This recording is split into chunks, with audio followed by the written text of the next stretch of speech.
Alright, this video is going to go over what are common causes for shifts in the IS or LM curves in our ISLM model. So we have our ISLM model with GDP on the x-axis, the interest rate on the y-axis, downward sloping IS curve, upward sloping LM curve. So let's look at the IS curve. The IS curve shows every equilibrium point where investment and savings are in equilibrium. So as long as our GDP equation stays the same, then this IS curve shows that equilibrium relationship.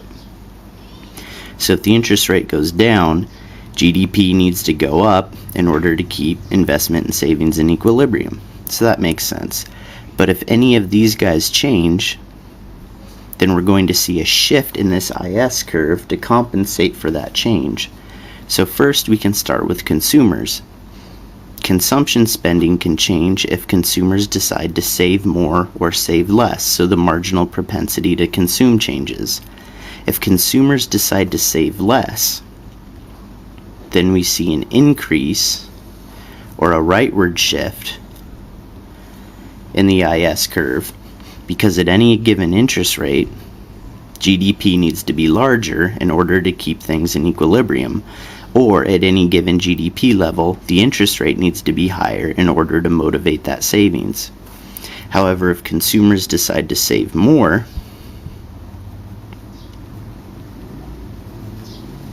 then we see a decrease in the IS curve because the interest rate needs to be lower to pump that money back into the system to decrease the amount that consumers are saving. Now, investment can change if the base investment level of firms, so not dependent on the interest rate, but the base investment level changes and it increases, then we're going to see this rightward shift in the IS curve. If it decreases, we'll see a leftward shift, and that can do with positive or negative expectations about the future. So positive expectations about the future will increase IS, negative expectations will decrease it. Government spending can play a role. Expansionary government policy will increase the IS curve or shift it right, while contractionary government policy, say raising taxes or lowering government spending, is going to decrease the IS curve or shift it left. And finally, we have net exports. So generally with net exports, if exports increase for any reason, but generally due to currency depreciation or the rest of the world getting richer, we see this IS curve shift right. Because exports are going up makes this more positive, makes Y more positive. If exports go down because the currency is getting stronger or the rest of the world is getting poorer, then we see this leftward shift or decrease in the IS curve. And note that imports are generally dependent on Y. So we don't usually see a change in imports affecting this IS curve, but depending on your instructor or textbook, it's possible, so just keep that in mind.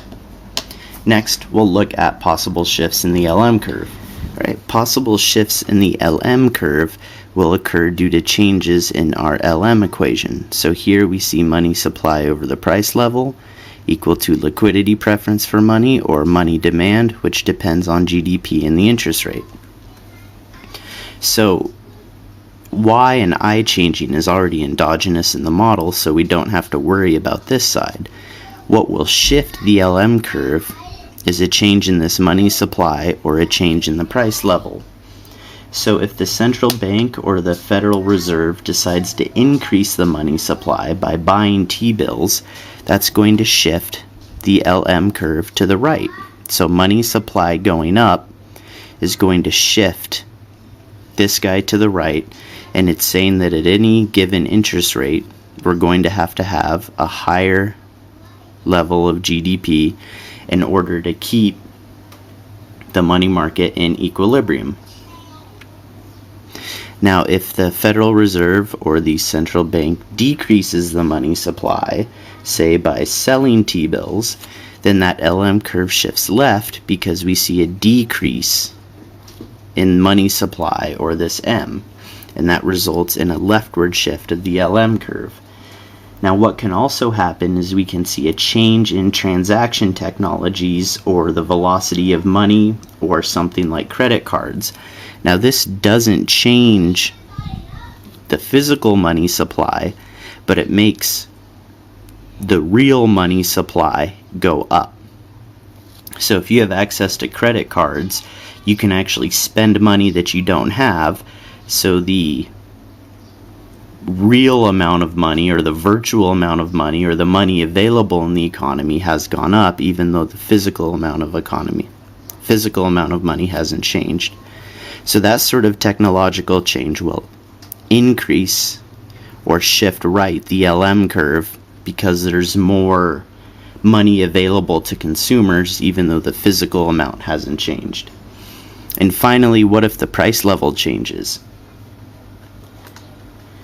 So if the price goes up, since this is in the denominator, we're going to have to see a decrease in this money demand, which is going to be a decrease in our LM curve or a shift to the left.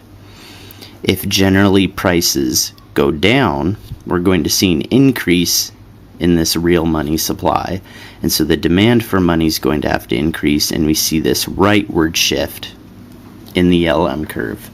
And so those are the common shifts that you'll see with the IS and the LM curves. Generally, if you recognize those things, then you'll have a pretty good understanding of what's going on in the model.